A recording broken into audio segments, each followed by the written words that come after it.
Bueno, buenos días. Vamos empezando con la clase teórica. El último día nos quedamos viendo o terminamos de ver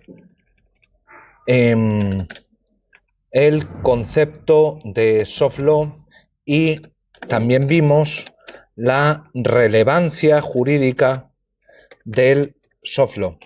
Esto es importante saber que la relevancia jurídica del soft law se refiere a que el soft law parecería alegable en toda circunstancia.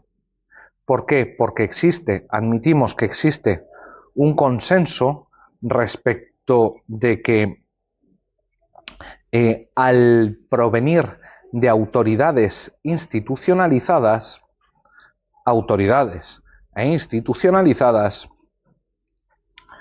el soft law pasaría un primer filtro, que es el filtro de, bueno, esto hay que atenderlo.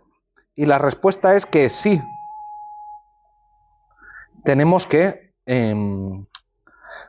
atenderlo, siempre puede ser alegable frente a un tribunal.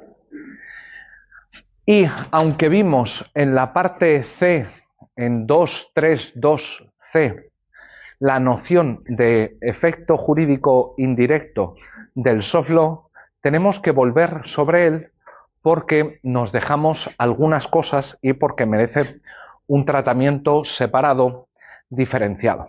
¿Por qué merece un tratamiento separado, diferenciado? Mirad, merece un tratamiento separado, diferenciado, porque sobre los efectos jurídicos indirectos, los posibles efectos jurídicos indirectos del soft law, ha habido bastante confusión. Y mucho me temo que es una confusión de tipo filosófica. ¿En qué sentido digo que es una confusión de tipo filosófica? Hay una autora que ya nos ha salido, Linda Senden, que al tratar de explicar qué son los efectos jurídicos indirectos, hace expresa mención a no querer meterse en cuestiones filosóficas. Es decir, lo que afirma es que ella lo único que quiere hacer es dar cuenta de qué son, según el Tribunal de Justicia de la Unión Europea, estos efectos jurídicos indirectos del soft law. El problema es que al tratar de evitar las cuestiones filosóficas, y así lo dice expresamente, no me quiero meter en cuestiones filosóficas, comete algunos errores que hacen que su reconstrucción de qué es un efecto jurídico haga aguas por varios sitios. Nosotros aquí lo que vamos a hacer es tratar de evitar esas aguas. Bueno, repito lo que dije en su momento. ¿Qué son o a qué se refiere la mayor parte de la literatura cuando habla de efectos jurídicos o de posibles efectos jurídicos indirectos del soft law?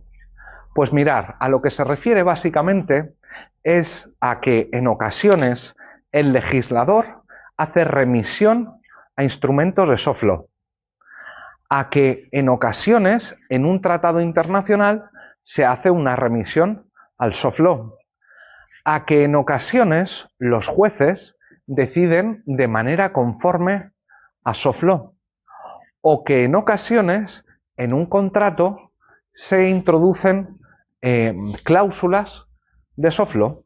Es muy frecuente que se introduzca, por ejemplo, en el comercio internacional, alguno de los Incoterms. Los Incoterms son estas cláusulas tipo sobre, básicamente, sobre quién tiene que responder en caso de daño en la mercancía, y para que quede claro qué es lo que se está pactando, se dice, se pacta Incoterm 5. ¿Sí? Claro, en estos casos, ¿qué es lo que están pensando estos autores? El soft law se vuelve o tiene efectos jurídicos, claro, porque el legislador o porque las partes lo han incluido.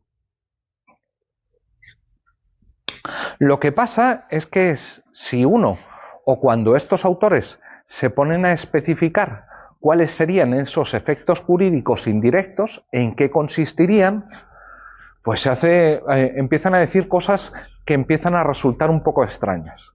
Empiezan a decir, por un lado, que pueden ser efectos jurídicos vinculantes, pero que también pueden ser otros efectos, como efectos interpretativos o efectos integrativos que sirven para colmar lagunas. Pero claro, esto es lo mismo que si yo trato de clasificar las cosas que tengo en cosas naranjas y en cosas circulares, ¿sí? O esféricas. Claro, puede ser que yo tenga cosas esféricas y cosas naranjas, pero también es perfectamente posible que tenga cosas esféricas naranjas, ¿sí? Claro, puede ser que yo tenga efectos interpretativos vinculantes o efectos integrativos vinculantes. Así que esta primera clasificación no nos sirve. Y no nos sirve porque el problema es que estos autores no tienen del todo claro qué son los efectos jurídicos. No es un problema únicamente de estos autores. Curiosamente, en la literatura teórico-jurídica tampoco se encuentra mucho respecto de qué son los efectos jurídicos. Así que nosotros lo primero que tenemos que hacer es, más allá de que sean indirectos y de que sean soft law, lo que necesitamos es, sí, teniendo como trasfondo el soft law, lo que necesitamos es una noción de efecto jurídico. Y mirar, en teoría jurídica o en general, en cualquier tipo de teoría, una de las primeras formas o una de las formas para afrontar inicialmente un problema o para tratar de averiguar qué es algo es diciendo que no es. Así que nosotros vamos a empezar diciendo que no son los efectos jurídicos. Mirar, ¿qué no son los efectos jurídicos? Pues claramente los efectos jurídicos no son lo mismo que la eficacia de las normas.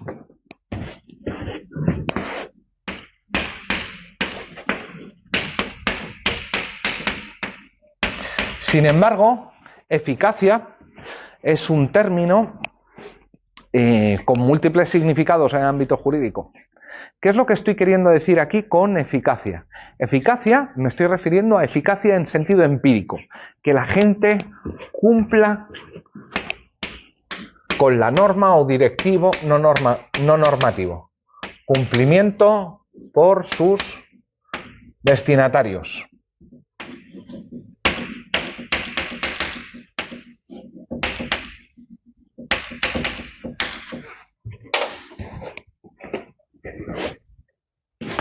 A ver, la norma según la cual hay obligación de fidelidad entre los cónyuges, ¿tiene eficacia? No. Tanto, qué descreída.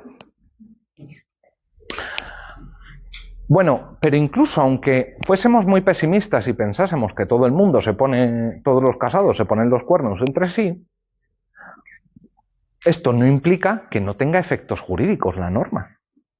Pareciera que por el hecho de ser emanada y decir que existe esta obligación, se crea un efecto jurídico.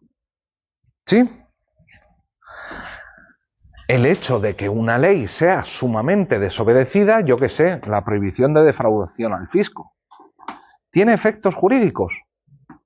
Sí, claro. ¿Es incumplida masivamente? Pues a lo mejor mucho más de lo que nos pensamos. Así que no podemos entender efecto jurídico con eficacia empírica, cumplimiento por parte de los destinatarios. Pero tampoco podemos entenderlo como presencia de sanciones.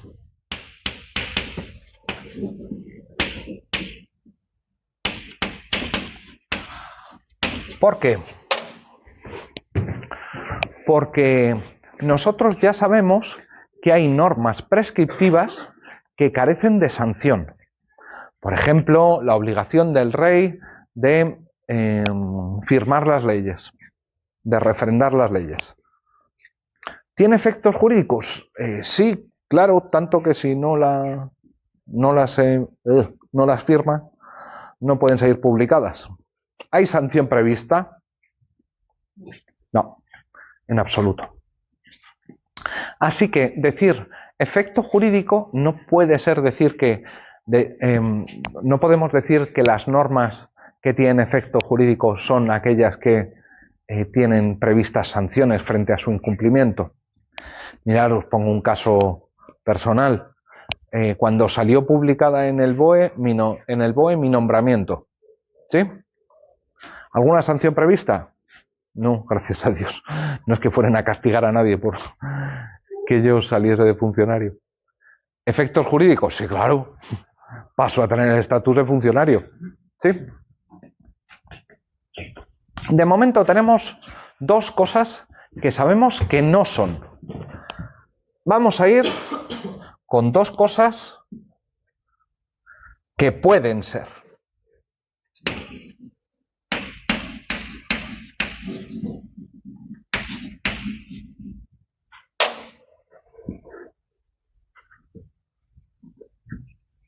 Mirad, una de las primeras hipótesis es que decir efectos jurídicos no sea otra cosa más que decir el reflejo lógico de las normas en los sujetos.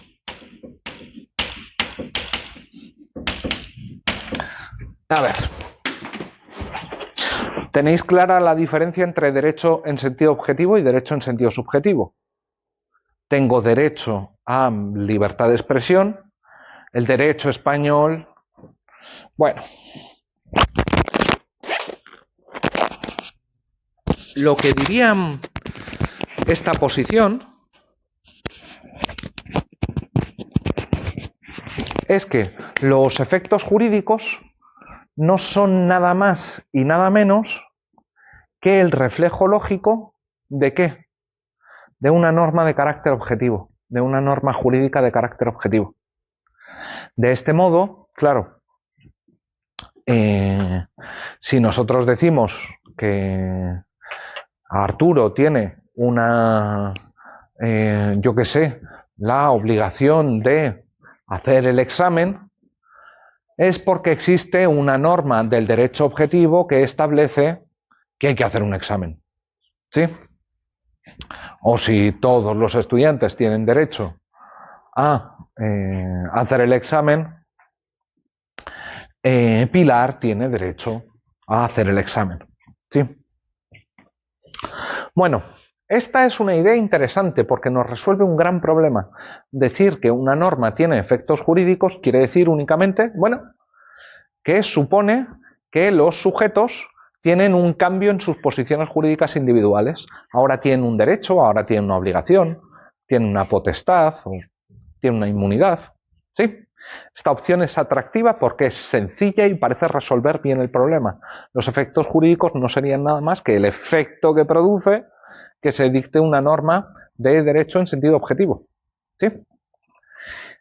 Lo que pasa es que si nosotros miramos al soft law, esto no termina de funcionar. ¿Por qué no termina de funcionar? Pues mirar, no termina de funcionar por dos razones diferentes. O le vamos a dirigir dos críticas a esta tesis.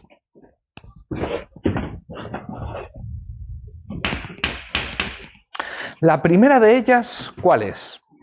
Bueno, nosotros sabemos que el soft law está compuesto por normas, pero también por punto 231, algunas cosas que no son normas, como por ejemplo consejos, recomendaciones, vamos, lo que hemos llamado directivos no normativos. Así que uno, si fuese el reflejo lógico de las normas, en el mejor de los casos, tendría que ser el reflejo lógico de todos los directivos, normativos y no normativos. ¿Realmente un directivo no normativo modifica la posición jurídica de alguien? ¿No? ¿Quién dijo que no? No.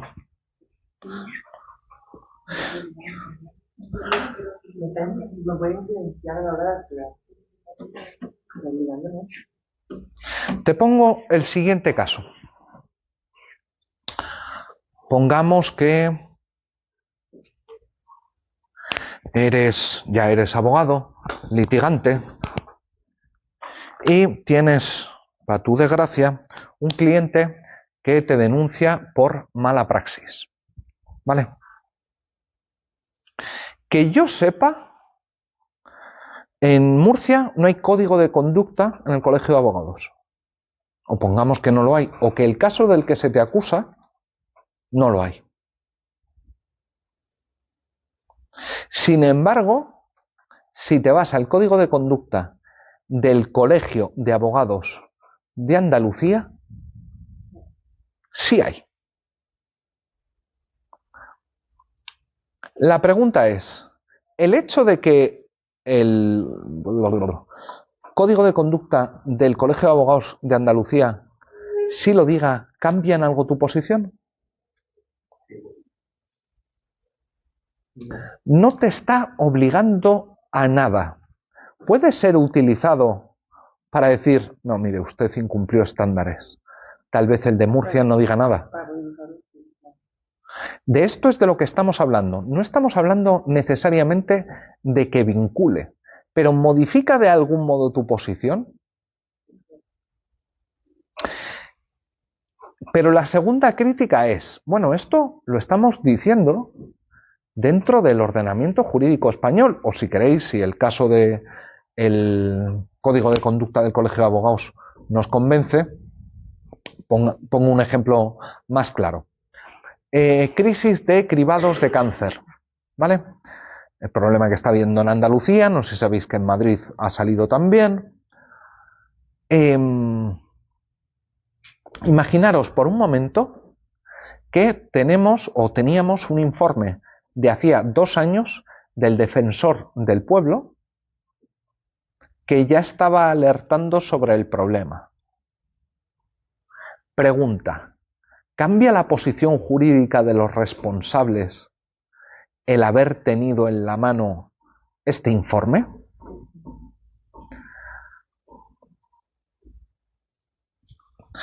Pero puede ser que no sea únicamente una cosa de que tengamos en el derecho español un informe del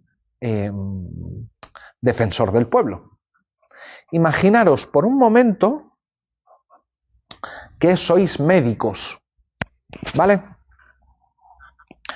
No sé si sabéis que en todos, al menos en todos los distritos sanitarios, hay determinados protocolos médicos. A veces cambian de hospital a hospital.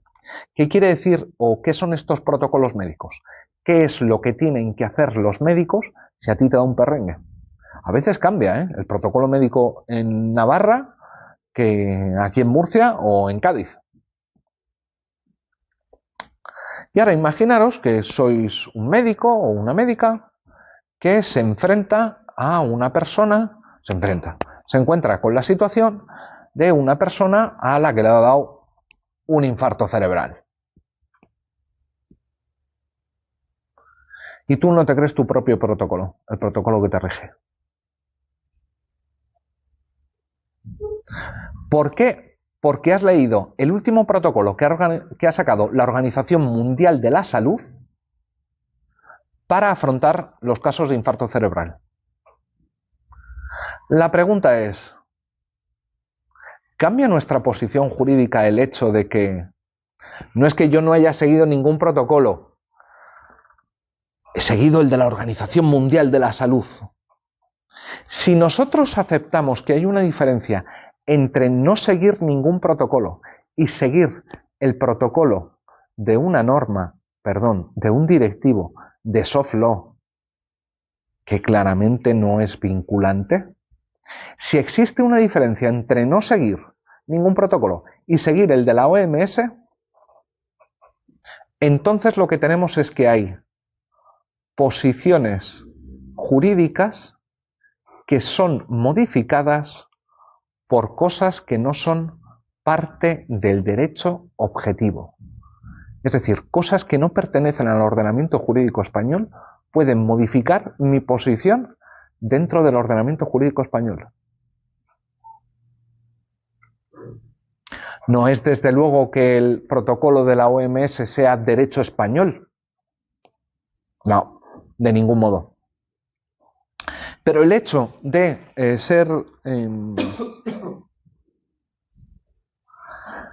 derecho español, de ser el protocolo de la OMS, modifica mi posición jurídica. Si esto es así y normas que no forman parte del ordenamiento o directivos que no forman parte del ordenamiento pueden modificar posiciones jurídicas subjetivas en el ordenamiento, entonces no podemos decir que los efectos jurídicos son el mero reflejo del derecho objetivo, el mero reflejo subjetivo del derecho objetivo. ¿No? Vamos para allá. Nosotros estamos diciendo, ¿qué son los efectos jurídicos? Los efectos jurídicos, dicho de manera sencilla, es el reflejo lógico de las normas jurídicas. Bien, primera crítica. Normas jurídicas, espera, directivos y normas jurídicas. ¿Vale? Hasta ahí parece que aguantaría. Segundo paso, ¿seguro que normas y directivos jurídicos?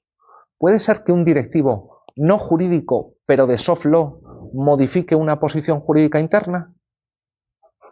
Si es que sí, si puede haber cosas que no son normas jurídicas que modifican posiciones jurídicas, entonces los efectos jurídicos no coinciden con el reflejo de las normas y directivos jurídicos. ¿Bien ahí? No tiene por qué formar parte del derecho y cambiar nuestra posición en el ordenamiento jurídico español. Fuerte lo que estoy diciendo, pero bueno. Así que los efectos jurídicos no son el mero reflejo de las normas y directivos jurídicos. No, no porque admitimos que hay efectos jurídicos, cambios de posiciones subjetivas, sin que sean producidos por normas o directivos jurídicos. Y entonces, ¿qué hacemos? ¡Cachemos! Pues, ¿qué es lo que vamos a hacer? Lo que vamos a hacer es explorar una última opción que en realidad es una vieja conocida.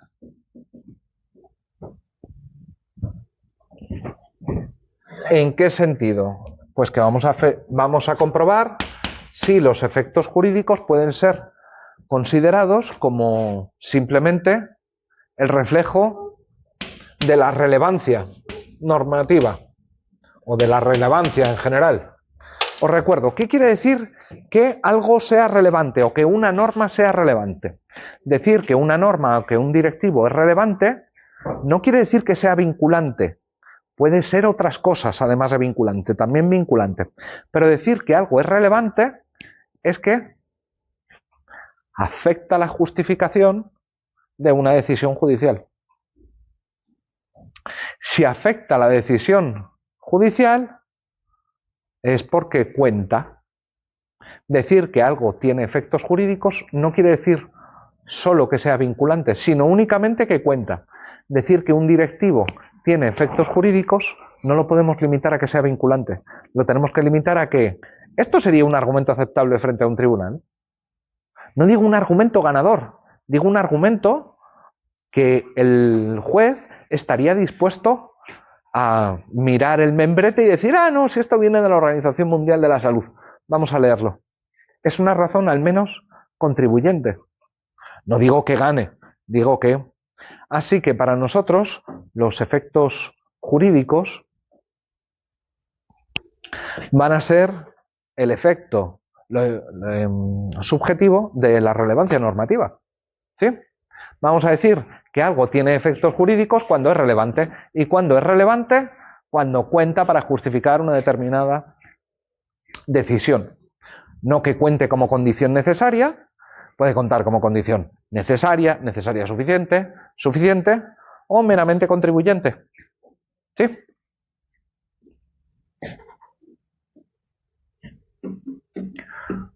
Con este fardo teórico, pues nos vamos a preguntarnos efectos jurídicos indirectos del soft law. A ver, efectos jurídicos indirectos del soft law. Si recordáis, nosotros en el punto 233 dijimos todo el soft law es relevante. ¿Por qué? Porque proviene de autoridades institucionalizadas. ¿Y esto qué implica? Que miran el membrete y dicen, bueno, veamos qué es lo que se dice aquí. No necesitamos más para decir que algo es relevante. Es que algo va a ser tenido en cuenta, aunque sea para descartarlo rápidamente.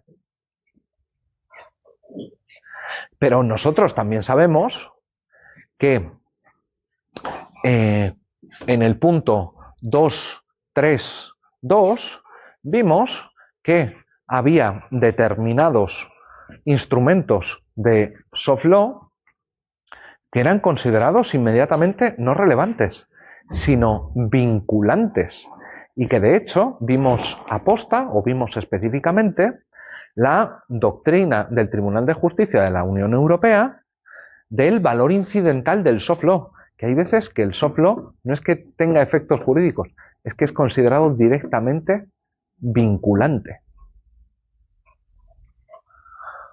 Pues bien, cuando estos autores hablan de los efectos jurídicos del soft law, aunque citen otros, a aquello a lo que se están refiriendo es a efectos jurídicos vinculantes. ¿Sí? Estos autores, por mucho que traten de salir, te dicen, no, los efectos jurídicos es que en realidad esto sea condición necesaria para la justificación de las decisiones, lo que nosotros estamos llamando vinculatoriedad. ¿Y cómo podemos comprobar esto? Bueno, cuando estos autores se refieren a lo indirecto de los efectos jurídicos del soft law,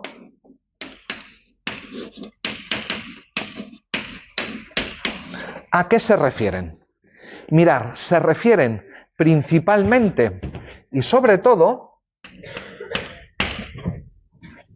a lo que hemos visto al principio, que un contrato incluya cláusulas de soft law, que una ley haga una referencia al soft law, que una ley incluso haga un copia y pega en una ley, o sea, de un instrumento de soft law, en tratados internacionales, en la jurisprudencia, ¿sí? En todos estos casos son casos de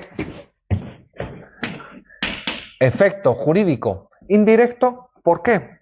Porque es un instrumento de hard law, del contrato, la ley, el tratado internacional, la sentencia,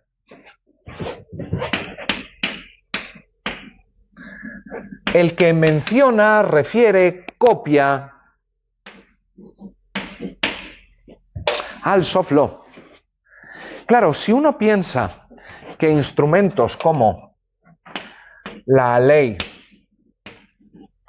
el contrato y el tratado son ¿qué? Vinculantes, claro. Si no aplico una ley, mi sentencia se anula. Si no aplico el tratado internacional, también. Y si no aplico las cláusulas del contrato, pues también. Claro, si lo que tenemos es que uno de estos tres instrumentos vinculantes se refiere al soft law, ¿cómo va a ser el soft law? Joder, pues vinculante, claro. Sí. A menos que te digan, podrá consultarse, si no, si te dicen, no, mira, para esto, para interpretar esto, váyase usted a instrumento de soft law. Con instrumento de soft law. O ya directamente te copian las estas, pues claro, las cláusulas, claro, el soft law se vuelve vinculante indirectamente porque el hard law es el que menciona al soft law. ¿Puede considerar así con los contratos? Sí, claro. Tú imagínate que tienes, el caso del contrato internacional es el mejor. Que, yo qué sé, tienes 200 millones de, yo qué sé, cualquier juguete pequeñito. Y lo quieres trasladar, los compras en China y los quieres trasladar hasta aquí. ¿Qué es lo que vas a hacer? Vas a firmar un contrato internacional con el proveedor chino y en ese contrato internacional, si quieres que las cláusulas queden meridianamente claras, teniendo en cuenta que el otro es chino y tú no, ¿qué es lo que haces? Coges Incoterms y los Incoterms que te permiten, que todo el mundo sabe cuál es el contenido de los Incoterms, y pactamos que la responsabilidad por la mercancía es hasta que se te entregue. No hasta que llegue a puerto, no hasta que el barco llegue, hasta que se te entregue. O no, hasta que sea depositada en el puerto. ¿Sí? Claro, de esta manera la vuelves vinculante. Bueno, como el resto tan vinculante como el resto del contrato. ¿Sí? Claro, en estos casos, cuando están hablando de efectos jurídicos indirectos, si es el hard law el que menciona el soft law, son efectos jurídicos vinculantes. Claro. Lo que pasa es que la doctrina sobre esto ha dejado de ver dos maneras más que tiene el soft law de producir efectos jurídicos. Mirad.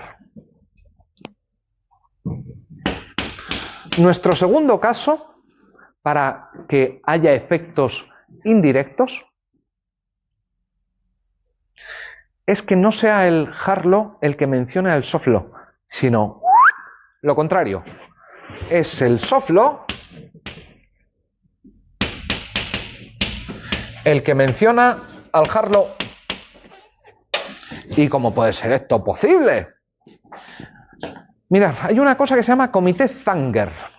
El Comité Zanger es un comité, o es el comité, que se dedica a determinar qué cosas se le pueden vender a los países en vías de desarrollo de energía nuclear.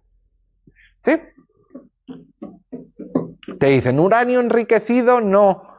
Lavadoras de plutonio, tampoco. ¿Y sabéis lo que es el Comité Zanger oficialmente? El Comité Zanger oficialmente es un órgano de interpretación del Tratado de No Proliferación de Armas Nucleares. Es decir, ¿a qué se dedica el Comité Zanger? Pues en teoría a interpretar de manera auténtica el tratado. En los hechos no, en los hechos claramente van mucho más para allá y crean normas que no aparecen para nada en el tratado. ¿Sabéis qué es lo gracioso? Que el tratado no menciona al Comité Zanger.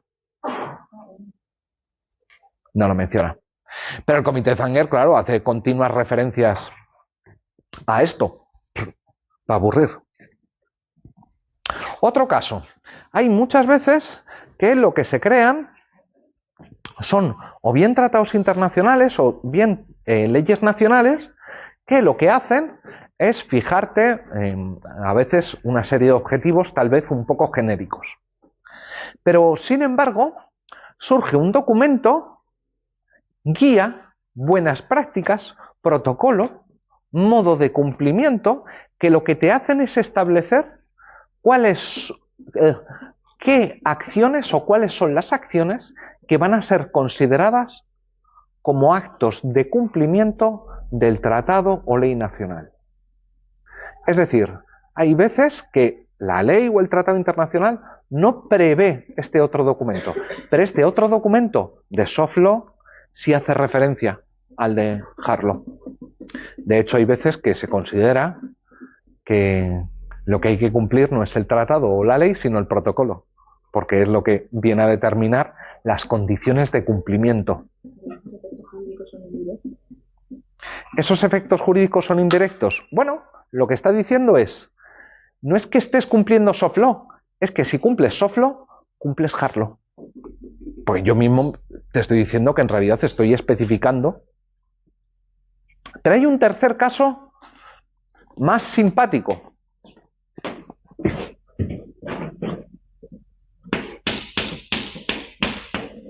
Que es el caso sin mención alguna.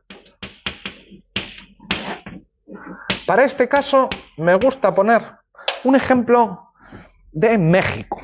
Mirad, México, en su corte, ¿no le gustan los ejemplos mexicanos?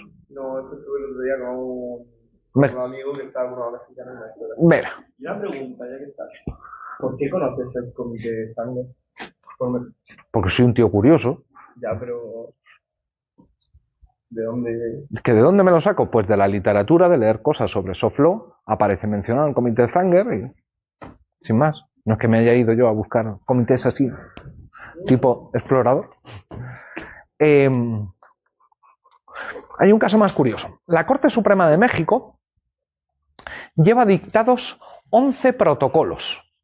¿Qué son estos protocolos? Pues estos protocolos, que no tienen la forma de una ley ni un articulado, de hecho no tienen la competencia la Corte Suprema para crear protocolos, pero crea estos protocolos de temas como juzgar con perspectiva de género, juzgar a personas afrodescendientes, juzgar casos de desapariciones extrajudiciales, este tipo de cosas, ¿vale? En muchos de ellos yo me fijé particularmente en el de juzgar con perspectiva de género, que tiene 2 ediciones. En su primera edición ponía claramente esto no es vinculante, ¿vale? Son unas recomendaciones, unas guías, unas orientaciones para hacerlo, para juzgar con perspectiva de género. Y claro, recomendaciones, guías, consejos, buen rollo. Hasta que llegó alguien y dijo: recuerden, el artículo 1 de la Constitución mexicana exige de todos los poderes públicos el cumplimiento de los derechos humanos. ¿No será que juzgar con perspectiva de género es favorecer los derechos fundamentales? Porque si es así, entonces lo que hago es utilizar un principio jurídico para vincular un instrumento de soft law, el protocolo, con un instrumento de hard law, la Constitución. ¿Vale? Y no es que sea una ocurrencia de los mexicanos. ¿Qué va, qué va? Mirad, en la universidad tenemos tenemos reglamentos, tenemos normativa para aburrir, pero tenemos normativa para aburrir y también tenemos guías de buenas prácticas, protocolos. ¿Son estos obligatorios?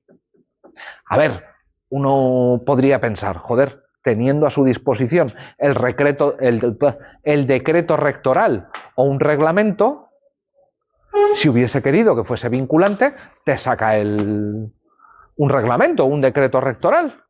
Pero no, lo han dejado como una jodida guía de buenas prácticas. ¿Y entonces significa esto que no es vinculante? Pues uno podría pensar, pues no. ¿Y sabéis qué es lo que pasa? Que alguien echa mano del principio de jerarquía administrativa y te dice, no será vinculante, pero bajo el principio de jerarquía administrativa tú tienes que obedecer. Y si no obedeces, pese a que no sea vinculante, traga. Incluso te sanciono. Pero esto pasa en realidad con la Administración General del Estado, o con cualquier administración, que te saca una instrucción de servicio. ¿Las instrucciones de servicio son obligatorias? ¿Qué es lo que pasa? Que llega un operador y te dice principio de jerarquía y ¡ruaca! Detrás de las orejas. ¿Sí?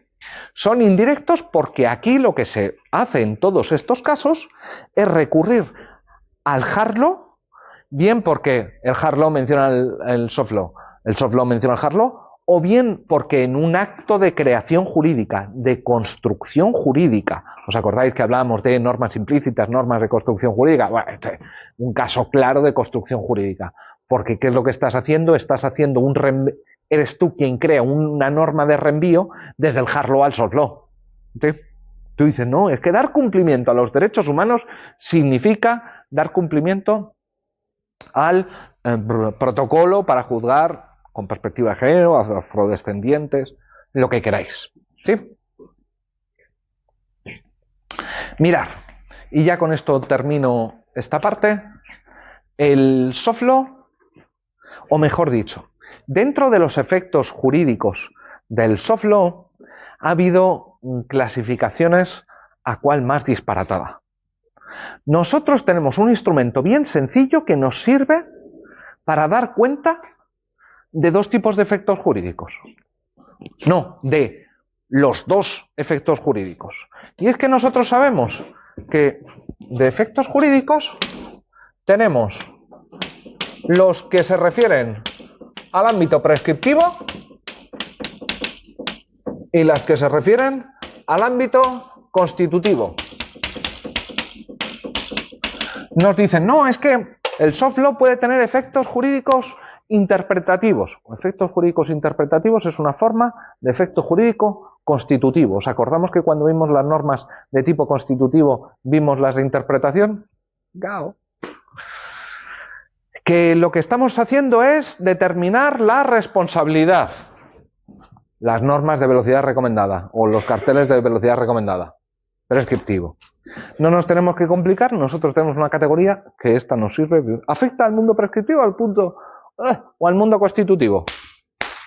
El resto, chao. Os tengo que contar algo muy brevemente de 2-4 precedentes, aunque sea la introducción. ¿Vale? Que con el otro grupo he llegado hasta ahí. ¿Por qué hora es?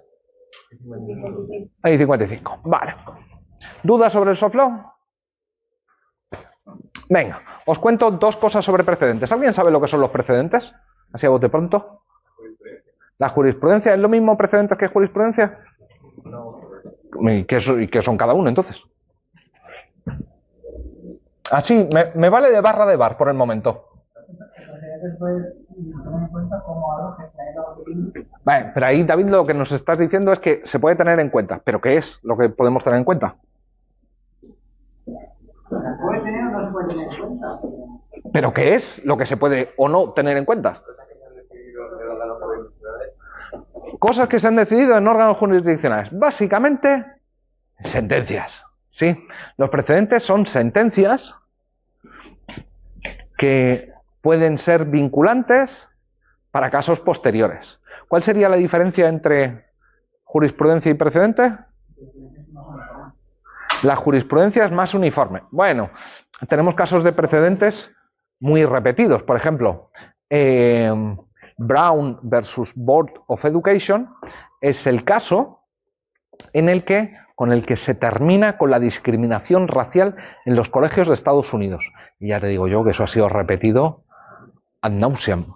Roe versus Wade, que era el que protegía el derecho al aborto de las mujeres estadounidenses, hasta hace 4 días se reiteró hasta el aburrimiento.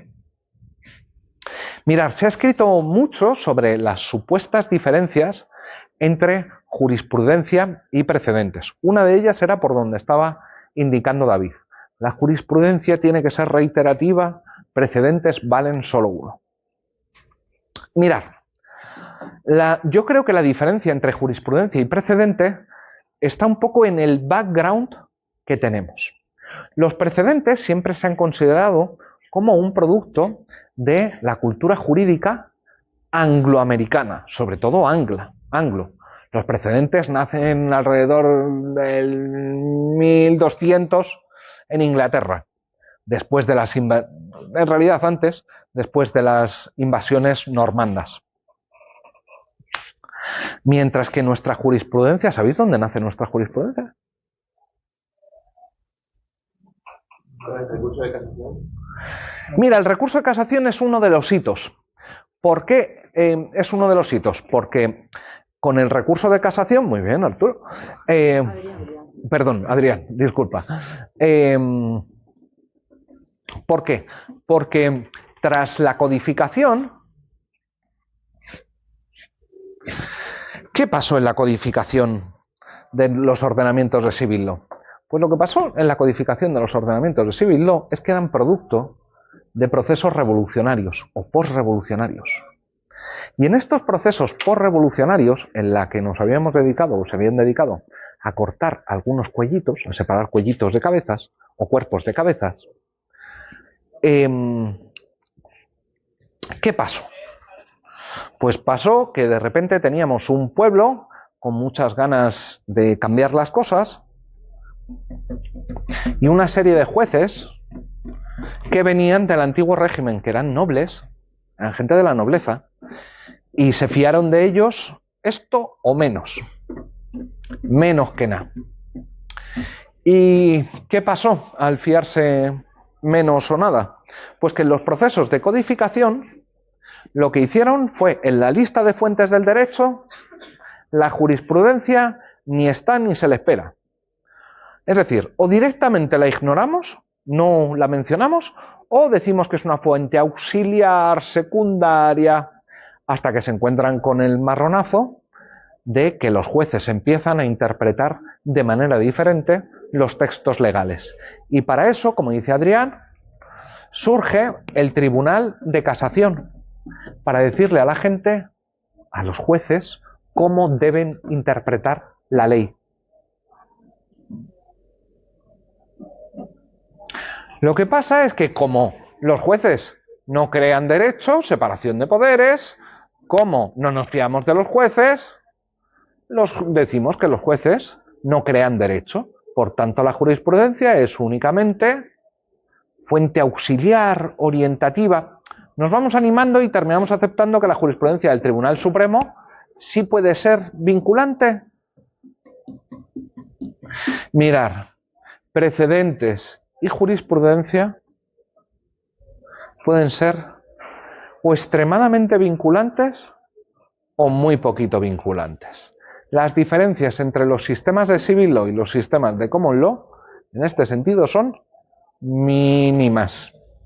Mínimas. Por eso nosotros, para hablar de jurisprudencia, no vamos a hablar de jurisprudencia, vamos a hablar de precedentes. ¿Y por precedentes qué vamos a entender? La semana pasada se presentó un recurso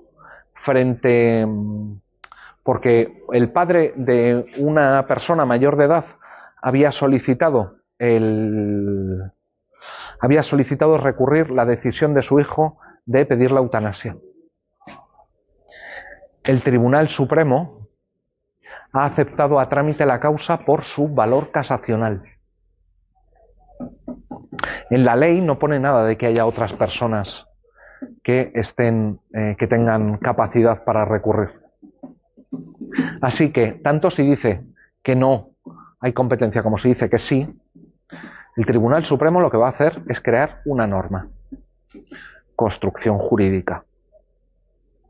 Y ya os digo yo que el que no siga la norma que dictarán, sus decisiones van a ser consideradas directamente nulas. Porque efectivamente es vinculante. Pero os lo termino de contar la semana que viene. Mañana, siempre digo la semana que viene, perdón. Mañana.